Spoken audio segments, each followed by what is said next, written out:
This April, we are celebrating the Filipino Food Month, an important occasion where we honor valued traditions passed down through generation, reflecting our identity as Filipinos through the food that we prepare and enjoy. Marami na rin ang mga dayuhan na humahanga sa kakaibang sarap ng ating mga pagkain. Kaya sana tayo namang mga Pilipino mismo ay manguna sa pagkikilala sa iba't ibang putahe na gawa ng lutong Pinoy. This National Food Fair is more than a gastronomic celebration of our rich and diverse culinary heritage. It is a testament to the incredible talent, ingenuity, industry of our local farmers and artisans who bring pride and honor to our country.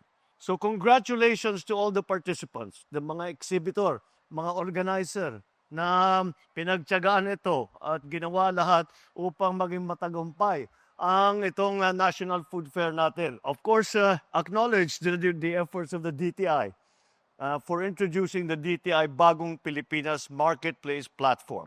The platform will empower MSMEs by providing them a space where their products can be seen, recognized, and valued by a wider market. Such initiatives and support stands as essential pillars in ensuring that our MSMEs remain competitive in an ever-changing market. With these efforts to strengthen our local industries, we are indeed positioning the Philippines as a prime investment destination. Let us continue to champion our homegrown products, elevate them to new heights, and embrace the brilliance of Filipino craftsmanship and ingenuity. Patuloy natin tangkilikin ang sariling atin. Palakasin pa natin ang industriyang Pilipino.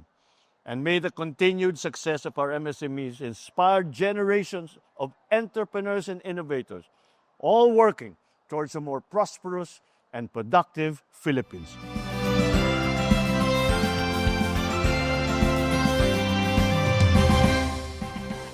So bali, kami po talaga yung farmers sa Cabanatuan.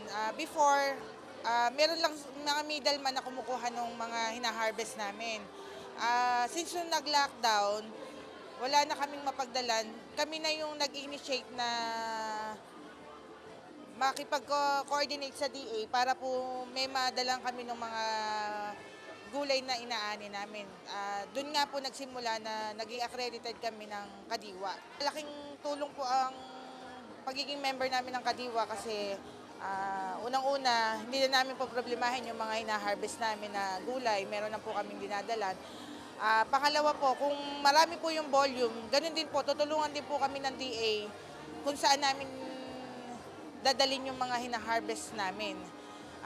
Ganun din po, nalink na kami sa mga iba't ibang ahensya ng government like DTI. Kung saan po kami nila ini-invite. Sa pamamagitan kasi nito ma'am, nakakakuha pa kami ng mga client, ng mga company na ayun nga po, yung nangangailangan ng mga gulay like mga restaurant. So ngayon po, malaking tulong na meet up namin sila sa mga ganitong event. Kumbaga, farm to market na po ang nangyayari ngayon. Kay President BBM po, kami pong mga small farmers po, malaki po yung naitulong niya sa amin. Kaya po maraming salamat. At sa pagtulong niya sa amin through Kadiwa, through DA, lahat po ng supportang na ginagrant nila sa amin, napakalaking tulong po sa aming mga farmers.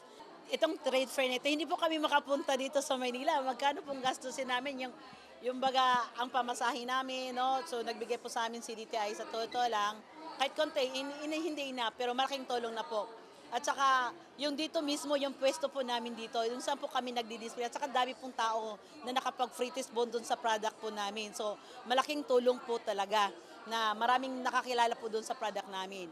So far po sa marketing, malaki po talaga tulong dito. Then, Bongbong Marcos, kalahat po ng mga DTI government po, firm, sa inyo pong lahat, maraming salamat po sa programa na itong ginagawa niyo po yung National Trade Fair. Malaking tulong po sa amin ng mga MSME. Thank you so much po. Thank you so much po. Sana magpatuloy pa po ito.